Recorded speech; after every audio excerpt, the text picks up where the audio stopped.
I know it's pretty close. I need to like that. Hello? Over there. Yeah. Whoa. All right.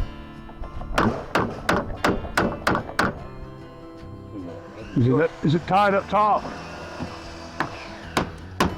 Good. All right, check it left and right. Sure does look twisted. Looks like it needs to twist. Is it tied up top? Yeah. I think there's a little bit of a twist in this. When I push it from my eye right there, it's not flush down there.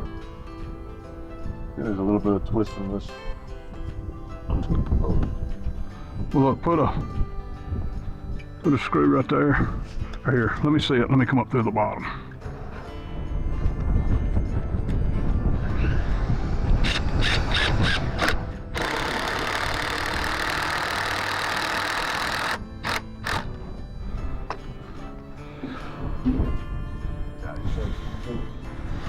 Do I?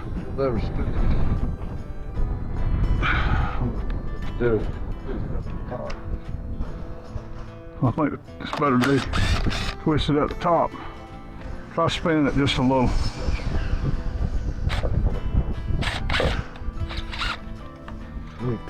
It was, you had it a little bit when you...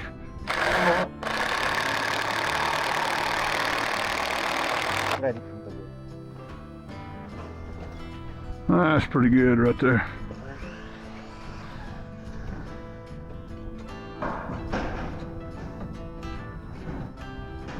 Don't let that board hit you. Don't let that T-post hit you. That would almost go in, I think.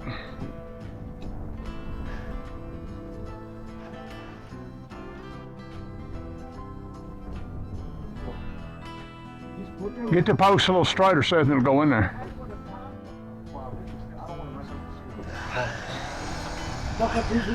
Put your top, yeah.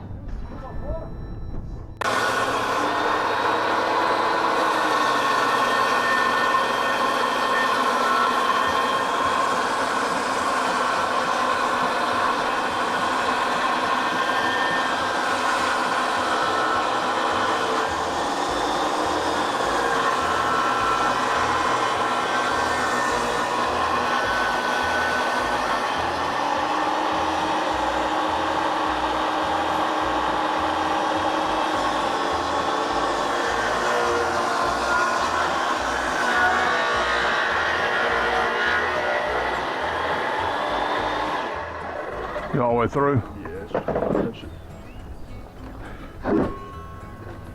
Now it's going to flip completely over. Let your end down.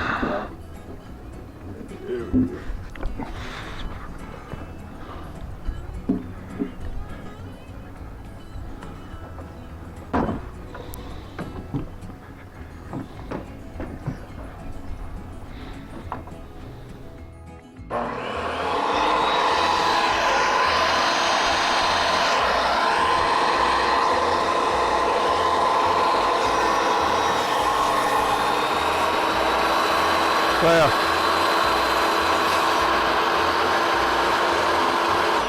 that blade's not on a 90 degree.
Get it fine. It's screw, you know, screw back in there and it's fine, you know. Okay. I think whatever. Over here in the bottom. Well, And you right there. right there, it's pretty good.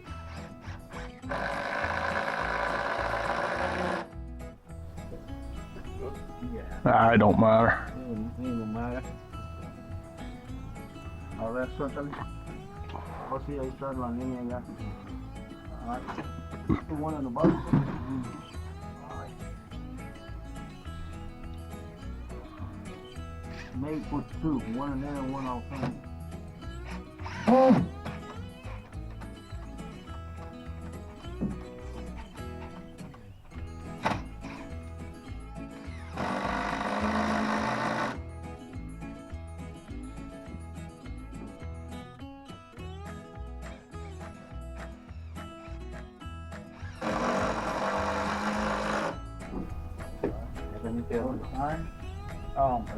You want to pull it off against the chest? A little easier. Or just one. See what it does. Over here, over there fine, but over here, it's about 3/4 over here. Yeah. Right? 3/4 should be good. That's 5 feet. Maybe 5 bags. What 3/4 cut line? 99 3/4.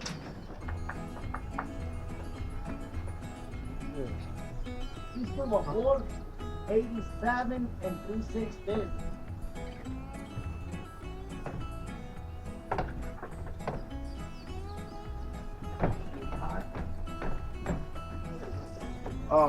Préstame un bloque. Aquí está uno.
What length do you need that little piece? 8, 7, 8.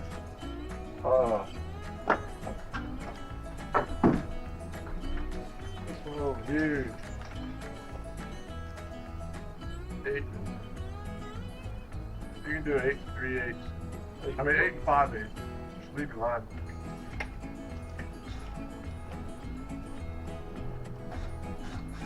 And let me try it. Empty time.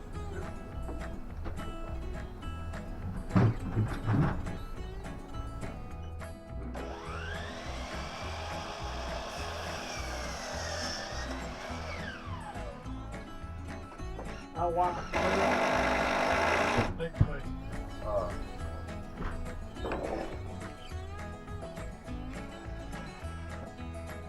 over here. This is 3/4.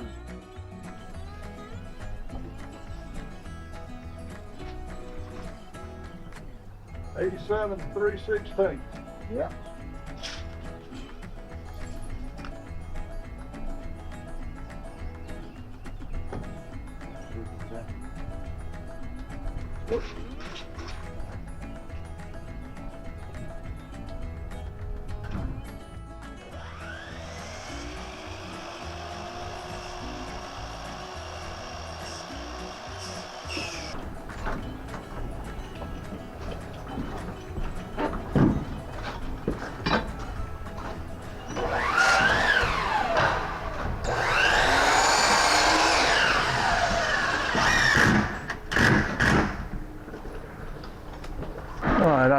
give you all a little overview of what we're doing today. We finishing up the handrails on the deck. So we got most of them in yesterday. We like this little section here. Guys are putting up one section on this side here. Of course we. Hey, you did. Hold on. Have to go at the same time. Oh, you came out? Yeah. Okay, you in? Yeah. Alright. Hold on. Let it push the top back that way. Alright, you in? Yeah. Okay. I think it's 1 inch. There's 1 inch to the post. this one's 1.5 inches. Oh, 8 and a half. I forgot this one we got to finish up.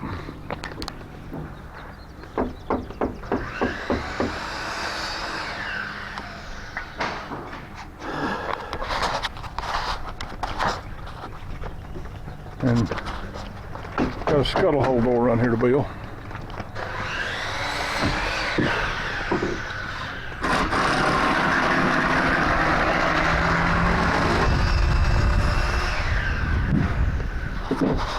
Get this, we got a bill. So we get all that done.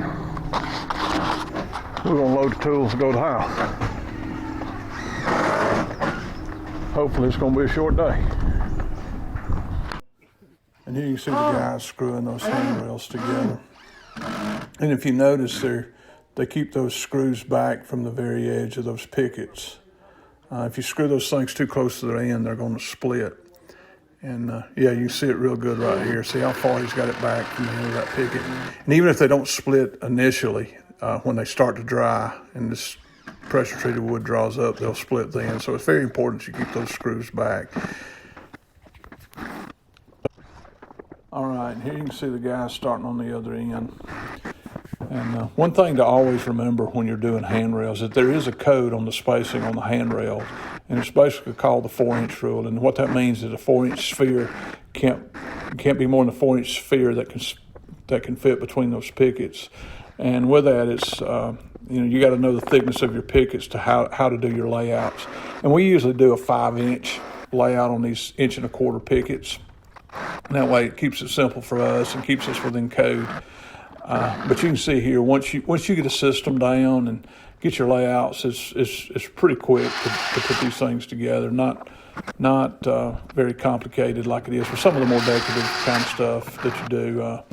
We do a lot of, I say a lot, we do some cable railing and that kind of thing that requires a ton of drilling and really a complicated system. But here you can see Seth doing the layouts for the handrail pickets on this little porch. And one thing about doing pickets is you always need to check how close that end picket is to the post. And if you wind up with a picket almost jammed up against the post, instead of centering a picket in the center of your handrail, you can always center it on your void. In other words, that 4 inches between the two pickets, you can put that centered. So you'd have 2 inches on each side of that center mark. And that way that gives you a little more space on those two end pickets, so they're not jammed right up against the post and look real busy stuck up there like that. But you can see here how quick all this goes when it's when you've done it a while and you've really got a system down.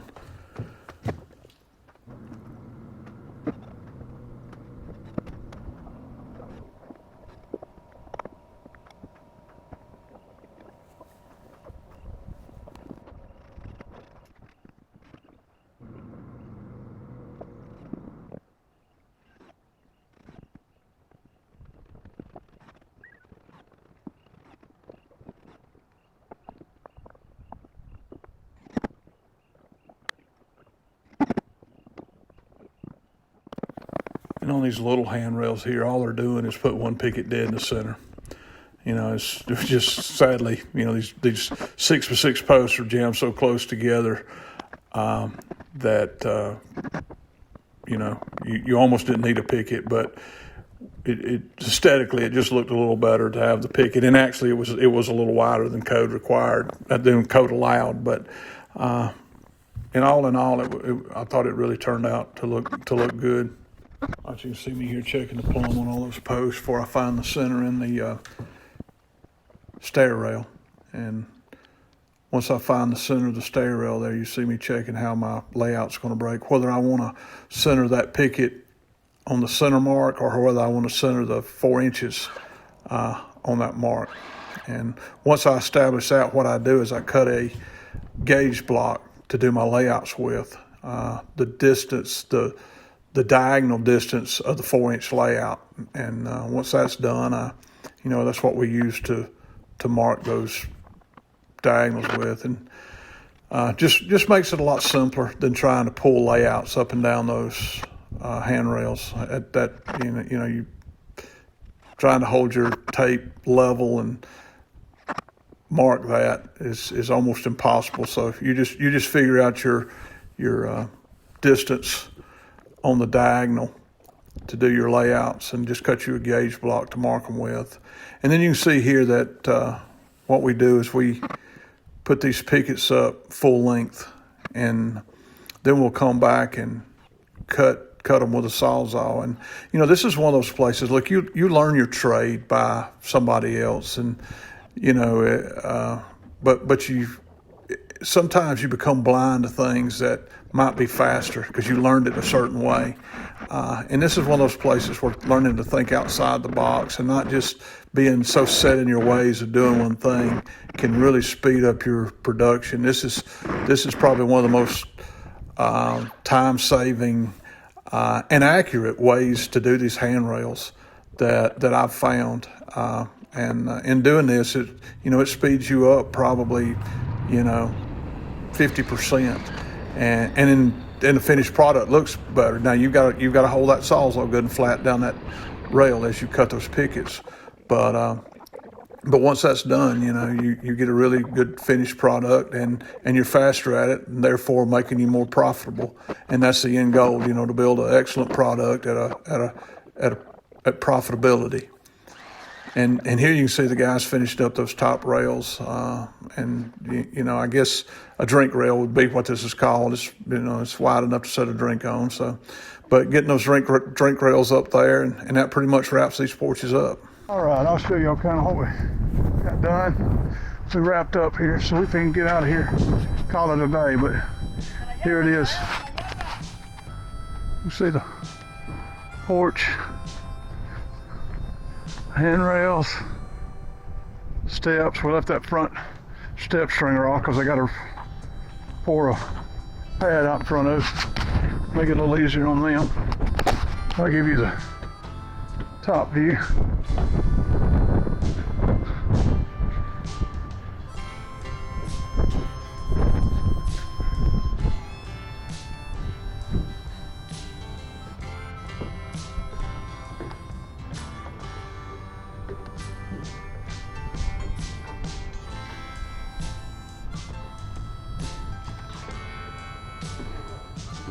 Give you the, didn't show any footage of it, but we got the scuttle hole door built. Show it to you.